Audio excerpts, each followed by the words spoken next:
Every UFC event has a few underdogs that people don't see coming. I'm your host, Rob. This is Danger Zone. To start things off, I want to tell you a little bit about Danger Zone. Danger Zone is just to tell you about the fighters that people are overlooking.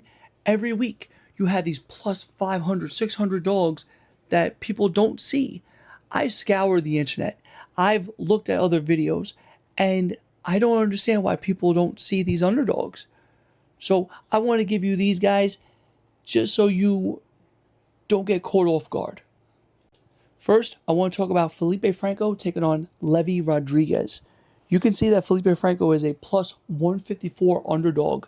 He has powerful hands, and he likes to mix in his grappling. He's traditionally a light heavyweight that can mix into the heavyweight. And we saw that he showed up short notice in his UFC debut to take on Mario Pinto, lost a decision, but he didn't look like a complete fish out of water. He was the shorter man, and he struggled with that reach. Now he's taking on Levy Rodriguez, 5-0, 5 knockouts. There has been rumors that he was on the juice. Not exactly sure. I don't want to speculate too much on that, but I saw some fights, and he looks sluggish. He doesn't look like the better fighter out of there. In there, he's going to swing wild. He's going to try to come forward, and I think he hasn't fought decent competition.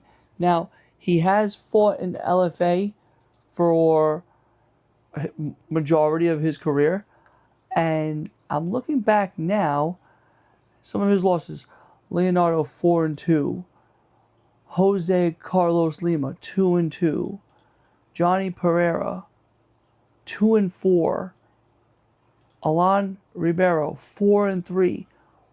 I ask you, in his first win, and this guy's only loss in his only fight, Cristiano Venti. He's fought nobody. Nobody. Why is he the favorite here? Don't look past Felipe Franco. This guy is going to be a big deal in the UFC.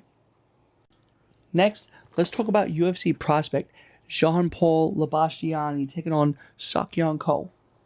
I've seen other videos, and everybody's on Sakyan Ko. I don't see it.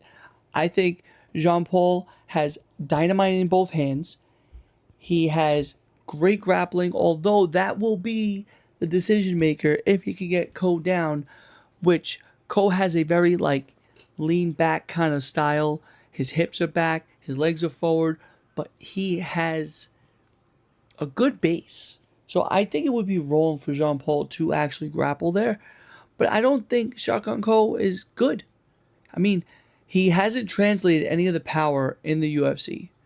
Decisions. But he's knocked out a bunch of cans. Again, people are knocking out cans in AFC. Who are these people? The last person that he's knocked out, Alwin Kinkai, 7-8. 7-8. I mean, not to use any type of, MMA math here, but a guy that's he's been winning in the UFC, don't get me wrong, but he's fought nobody's outside the UFC. Yes, his last fight against Philip Rowe was a decent win. It was by decision. So he could handle decent strikers, but also Philip Rowe doesn't have that type of power that you have to worry about. Jean-Paul has power. He has power in both hands and his feet, and he can mix in the grappling. Both of these guys have 2 losses by TKO. And plus 164 for Jean-Paul, I don't see it. And I'm very heavy on him. I'm going to be betting him. But let's see what happens. Next up, we have Tabitha Ricci taking on Fatima Klein. I think Fatima Klein is a fantastic grappler. But that's all she has. She has no power. And she has nothing to offer on the feet. She's very technical, but she's not throwing too much. Tabitha Ricci's always throwing. And she has that judo style that Jazz Davicius had against Klein. That was on short notice, albeit. But what are we talking about? It's a style. The style makes the fight. And you mean to tell me that the judges are not going to score those jabs, those strikes from Ricci as Klein tries to close the distance, but she can't because you could see Ricci on her bicycle, lateral movements, just getting out of the way of danger, and a sluggish Klein that's not going to be able to get the takedowns. Ricci is a plus 255 dog. I have not heard one other YouTuber or TikToker talking about this. Yeah, Ricci hasn't looked tremendously fantastic recently, but I'm still leaning the dog here. I think the styles make the fights, and I think Ricci has some decent value. We have the main event, Kamaru Usman taking on Dricus du Plessis. Now, Dricus is a good fighter. He's very well rounded. He has powerful hands. He does mix in some grappling. But again, we've seen this story. We've seen this before.